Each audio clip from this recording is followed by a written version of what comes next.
Have you ever stopped to think about what it actually takes to walk away from a dream? Not just a small hope, but the one you've lived and breathed, the kind of fame that puts your name in lights, an hour-long TV show, and a spot on the stage of the Grand Ole Opry? Most people spend their lives chasing that brass ring.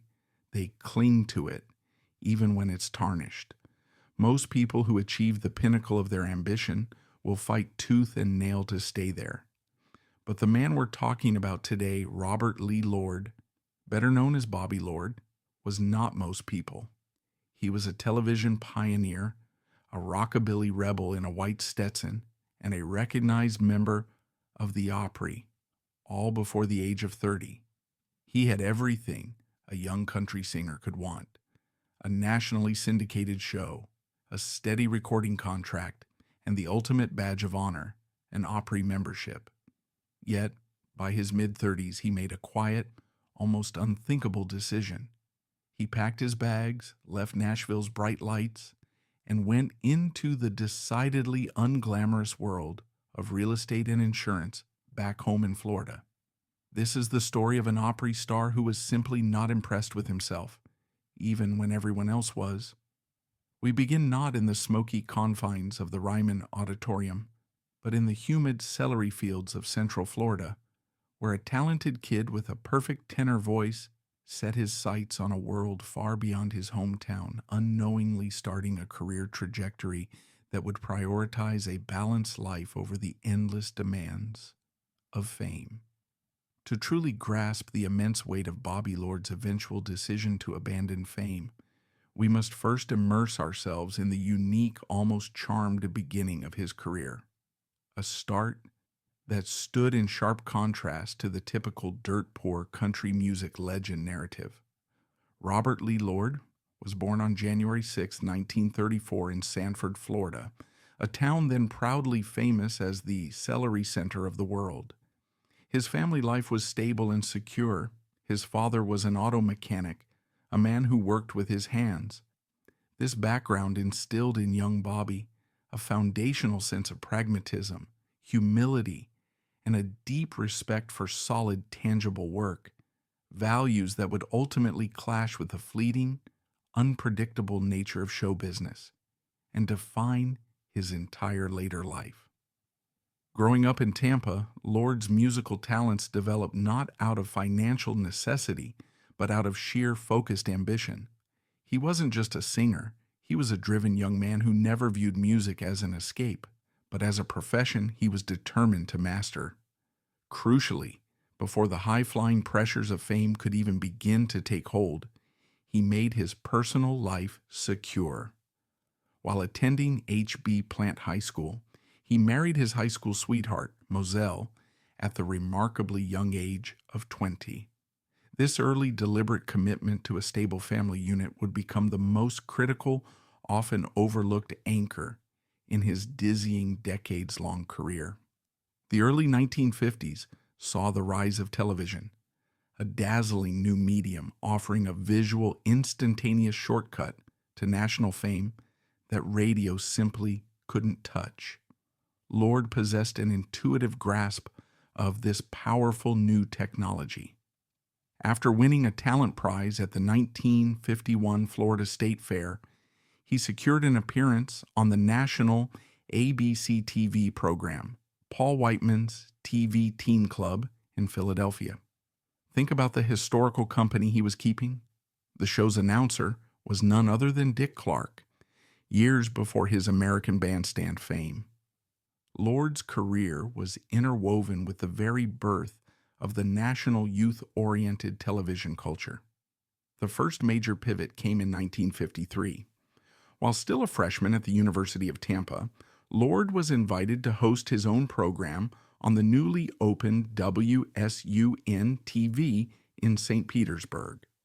What started as a simple guest spot quickly grew into the Bobby Lord Home Folk Show, an hour-long weekly program. Try to picture this: a 19-year-old college student anchoring a live hour-long broadcast, displaying a polished, confident charisma that completely defied his age. He became an instant regional celebrity, showcasing an undeniable TV-ready stage presence that was far more valuable than a successful single. This regional star power quickly found its way to the music industry's epicenter.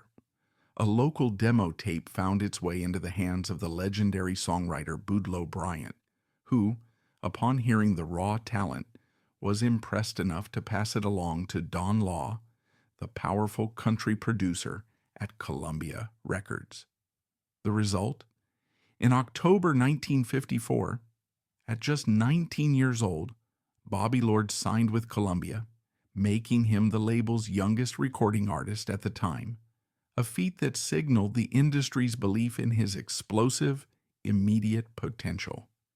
His early recording sessions were a chaotic, compelling mix of sounds, perfectly capturing the cultural turmoil of the mid-50s music scene. Columbia was deeply unsure where to place him on the emerging musical map. Was he pop, traditional country, a rock and roll upstart? They threw him into the studio with the best. Session titans like Chet Atkins, pianist Papa John Gordy, and even members of Hank Williams's former band, the Drifting Cowboys. The mandate was clear: bottle that raw, youthful energy that was driving record sales. Lord's soaring, sometimes almost frantic tenor voice was the perfect instrument for the new sound. This blend reached its fiery, historic peak with his session on January 12, 1956. This date is a pivotal, almost mythical footnote in music history. Just 2 days earlier, Elvis Presley had cut the epic-making Heartbreak Hotel in the very same Nashville studio. When Lord stepped up to the mic, who was backing him? None other than Elvis's own powerhouse rhythm section, legendary bassist Bill Black and drummer DJ Fontana. Lord was literally recording with the men who defined the dawn of rock and roll, resulting in blistering tracks like the Boudleaux Felice Bryant number, Ain't Cha Ever Gonna. His sound was hot, fresh, and placed him squarely at the cutting edge of rockabilly.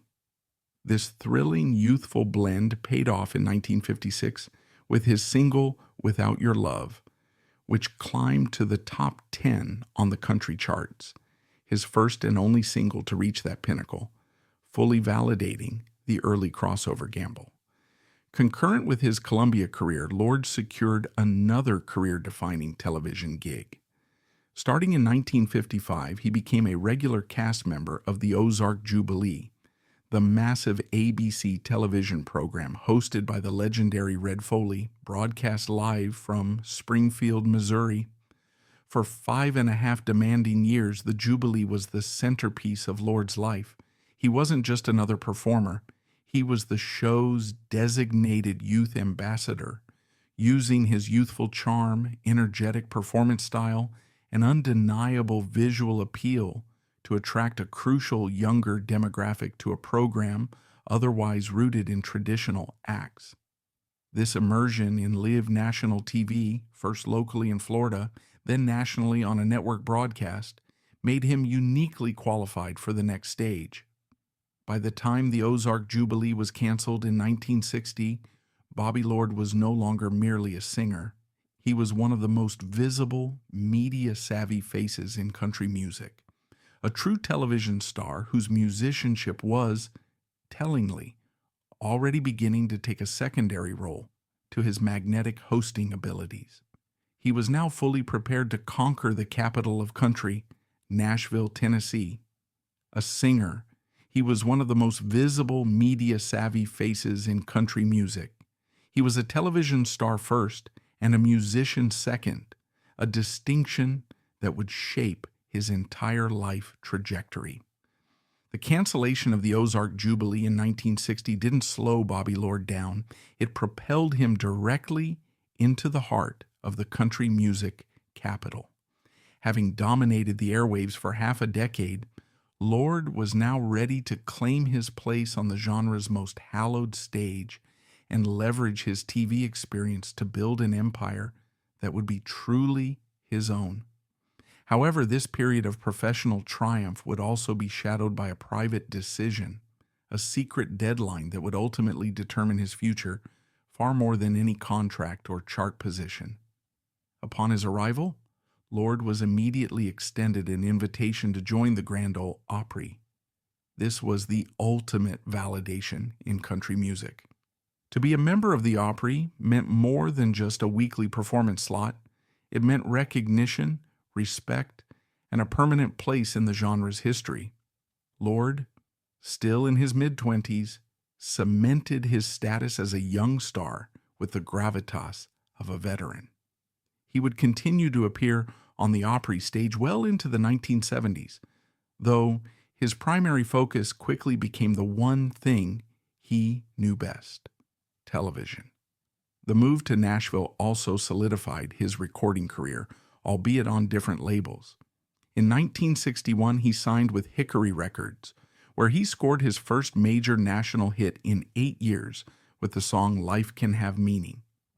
Later, in 1967, he moved to Decca Records, where he charted several times with songs like You and Me Against the World, not the famous Helen Reddy song, and Wake Me Up Early in the Morning.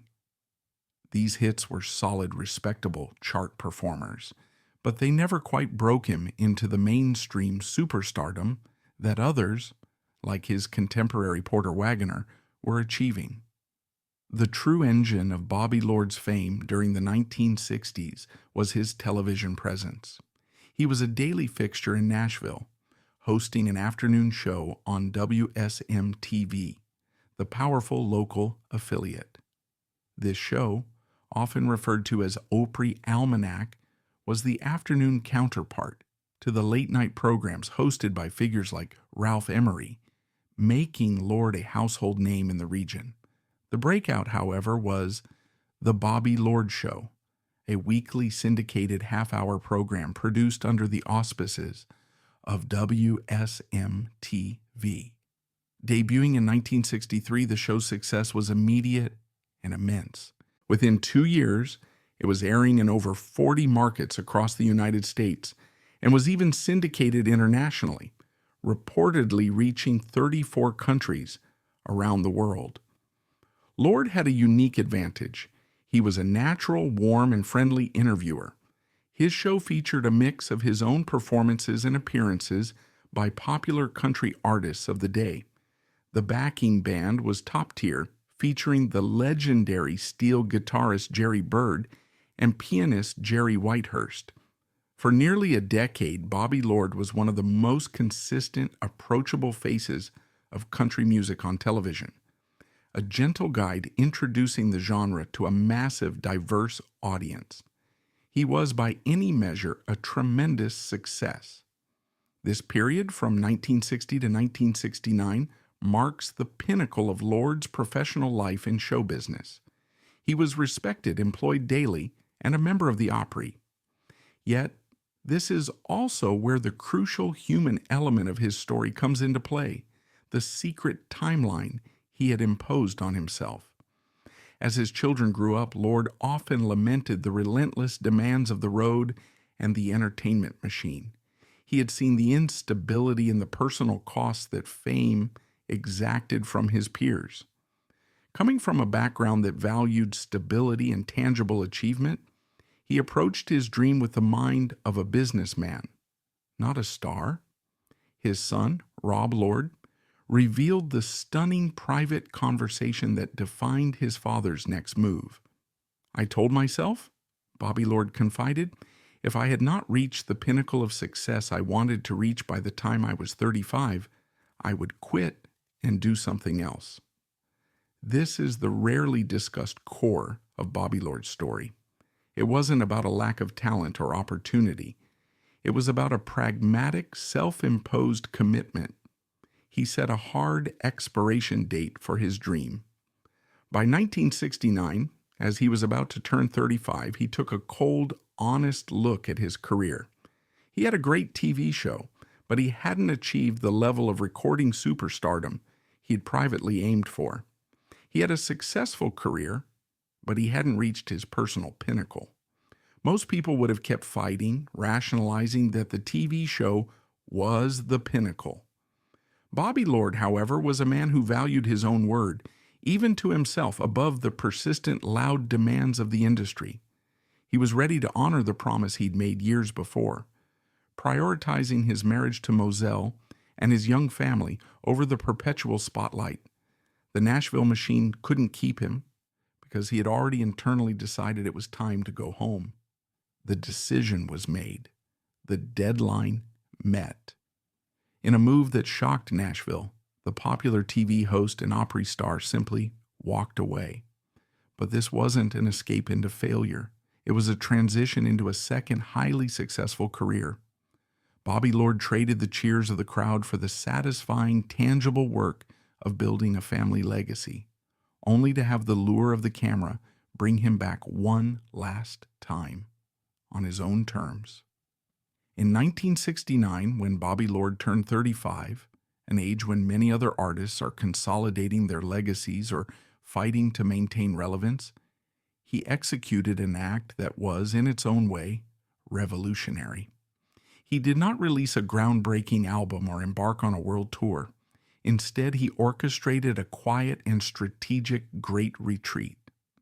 The decision to leave Nashville, the very center of the country music universe, and return to his home state of Florida was not an impulsive surrender to pressure, but the carefully calculated move of a man who had seen the true nature of the fame machine.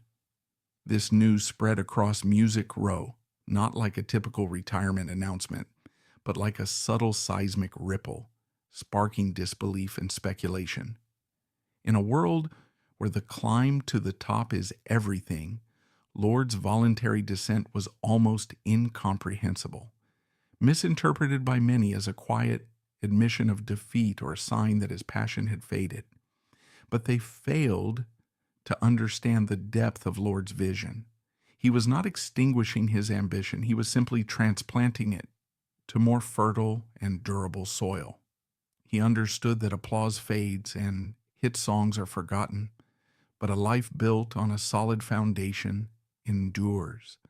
The energy, charisma, and sharp intellect that had made him a beloved television host were now seamlessly repurposed for the tangible world of real estate and insurance. The natural charm that made him a captivating MC turned him into a masterful negotiator.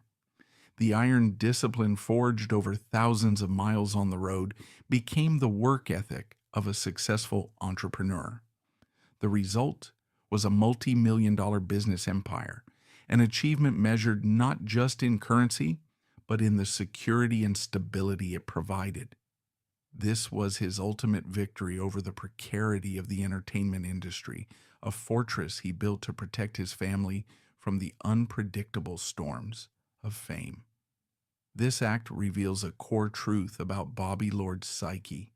He possessed a rare self-awareness that allowed him to observe his own career from a distance. He was not an actor lost in his own role. He was simultaneously the actor, the director, and most importantly, the discerning critic in the play of his own life. He was not addicted to the drug of the spotlight. Instead, his internal compass always pointed in one unwavering direction: home. His high school romance with his wife Moselle was not just a romantic backstory. It was the anchor that kept the ship of his life from drifting in the vast ocean of celebrity. His 3 children were his reason for being, the solid reality that stood in stark contrast to the illusory world of the stage. He had played the game of fame, won decisively, and instead of doubling down, he did what few have the courage to do. He cashed in his chips, stood up from the table, and went home to enjoy his winnings in peace. With the roar of the Opry stage a distant memory, Lord finally had the space to nurture another part of his soul. He threw himself into the embrace of nature, a love that was authentic and unadorned. He became a dedicated camper, an expert fisherman, a patient hunter. For him, these were not mere hobbies. They were rituals of purification. The silence of a morning on the lake was the antidote to the ceaseless noise of the crowd. The patience required to track game in the woods was the antithesis of the frantic pace of a touring life. Nature gave him back the authenticity that the world of entertainment had tried to strip away. And then, in a beautifully ironic twist of fate, the very path he took to escape his fame led him back to it, but this time entirely on his own terms. The launch of the Nashville network, TNN, in the 1980s created a demand for unique programming. The channel's executives astutely recognized a key demographic truth. The audience that loves country music is often the same audience that loves the great outdoors. They needed a host who could bridge these two worlds, someone with both celebrity credibility and a genuine passion for nature. The list of candidates for such a role was likely very short, and at the top of it, there was only one name, Bobby Lord. The offer to host Celebrity Outdoors was not a comeback. It was a perfect synthesis. It was the intersection of the two lives he had lived. The refined interviewing skills honed over thousands of televised conversations were now applied in the setting of a fishing boat or a campsite. He no longer had to perform, he was simply sharing his passion with his old friends. The show became a massive success, not because it was flashy, but because it was real. Viewers saw a relaxed, happy Bobby Lord, living the life he had always wanted. This was fame, tamed, free from the pressure of the charts, the exhaustion of the road, and the demand to maintain an image. He had achieved a state of celebrity nirvana, being recognized for who he truly was, not for the persona he projected. Yet just as he had set an endpoint for his music career, he knew when it was time to close this second chapter. In 1989, he once again walked away, not because the show's popularity was waning or because he was tired, but for a reason more important than any television rating. His son recounted that with two new grandchildren due to be born within a month of each other, Lord made an unshakable decision. He wanted to dedicate all his time and energy to being a present grandfather. It was the final and most important role he yearned to play. He was giving up a hit television show to take on a role whose value no camera could ever capture. Bobby Lord's journey is a powerful manifesto on a life lived with intention. He stood at the pinnacle of two different careers and twice chose to walk away, not out of weakness, but from a position of ultimate strength, guided by a higher definition of success. He handed down his business legacy to his son, fulfilling his duty as a father, only to fully embrace his role as a grandfather. His life is not a roadmap for how to chase fame, but a rare blueprint for how to successfully exit the chase. Bobby Lord proved eloquently and definitively that the greatest success is not measured by the world's applause, but in the quiet contentment of a home filled with love, a life built not on hit records, but on moments, integrity, and a heart that always knew its way home. The business success and the two intentional exits solidify the actions of Bobby Lord, but they only tell half the story. To truly understand why he walked away, we must look closer at the emotional anchor that held him steady and examine the historical complexity of his musical legacy. A legacy that, ironically, he chose to leave unfinished. His inner world was far more pragmatic than his rockabilly voice suggested. In the glittering yet volatile world of country music during the 1950s and 60s, where stories of broken careers, high-profile divorces, and personal tragedies seemed an almost inevitable part of the celebrity package, Bobby Lord's life was a profound anomaly, an unshakable anchor. That emotional foundation which empowered him to make his most difficult career decisions was his rock-solid marriage to his high school sweetheart, Moselle. They were married when he was just 20, right as his career was taking off on the famous Ozark Jubilee. Imagine the pressure. A young, handsome, nationally televised star constantly on the road, yet his heart and commitment remained firmly at home. Their marriage lasted his entire life until his death in 2008, a truly remarkable feat in show business. This stability wasn't luck, it was a conscious, fiercely protected priority. This commitment fueled the most consequential decision of his life in 1969. The entire motivation for Lord's abrupt exit from the Nashville spotlight and his position at the Grand Ole Opry was rooted in this commitment.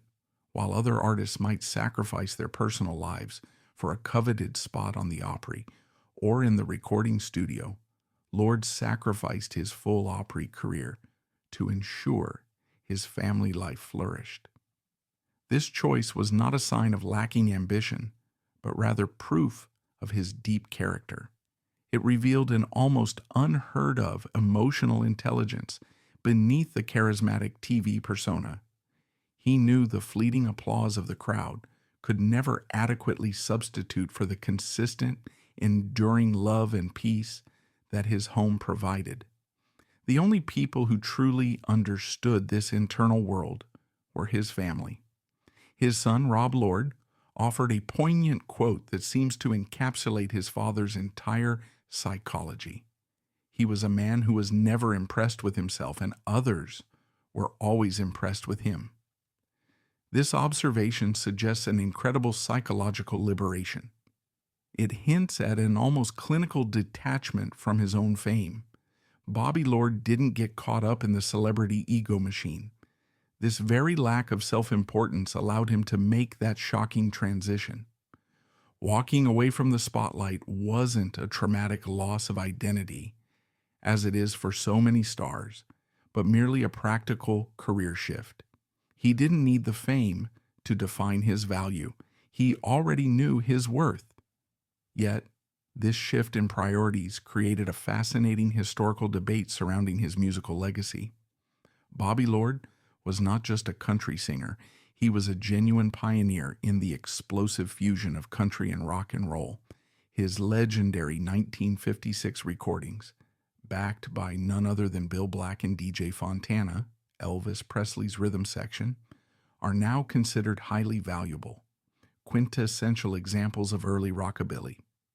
These tracks have been globally re-released on rockabilly compilations for decades, long after his mainstream country hits faded, speaking to their deep, subtle influence on the genre. The irony is that as his career progressed, Lord increasingly adopted the smoother, more commercially viable sounds of the Nashville mainstream, focusing heavily on TV hosting.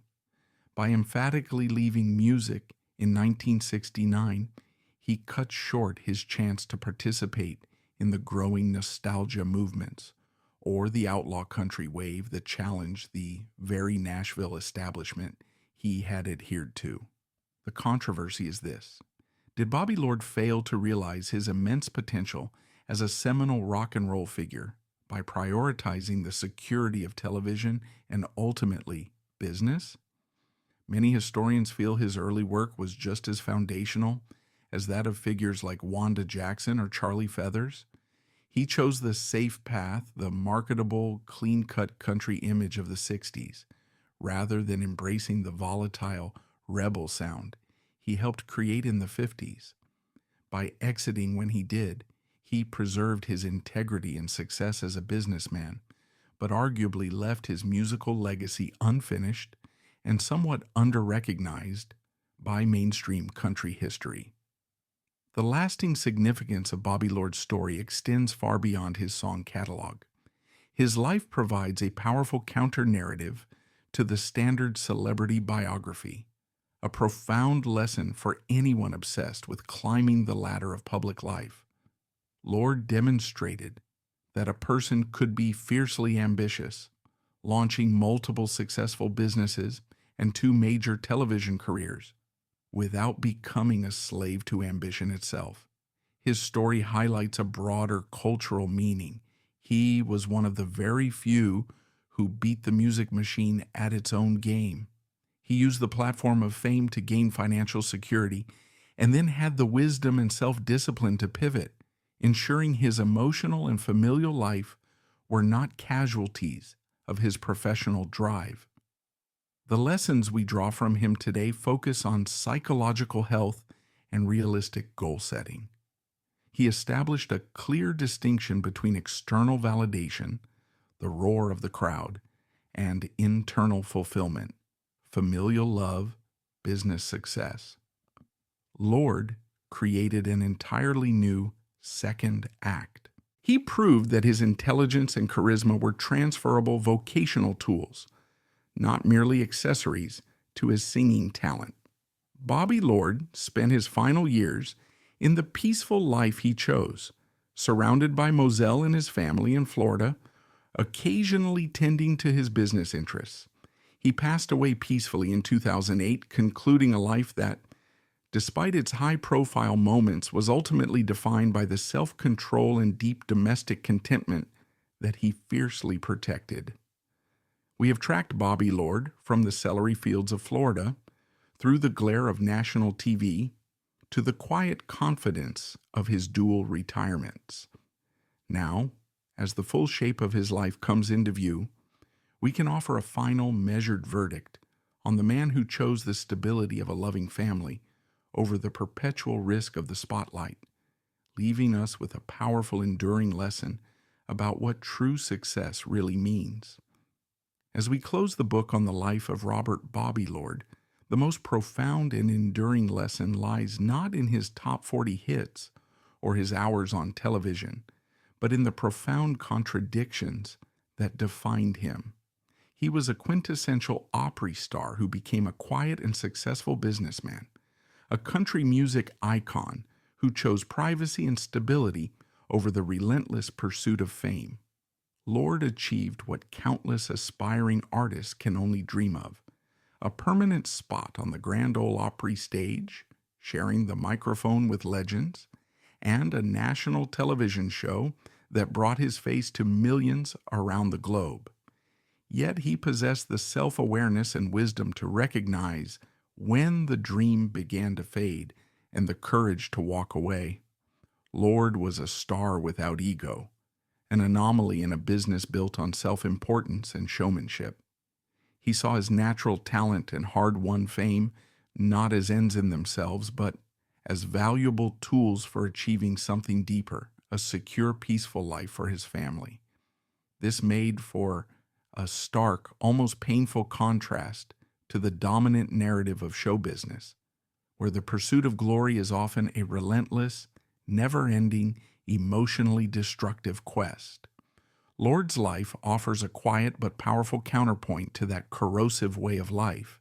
He proved that ambition can have limits and that success can and should be redefined on your own terms. His famous decision to step away from the stage in 1969 was not the result of career failure or sudden exhaustion, but rather a calm, calculated awareness of diminishing returns.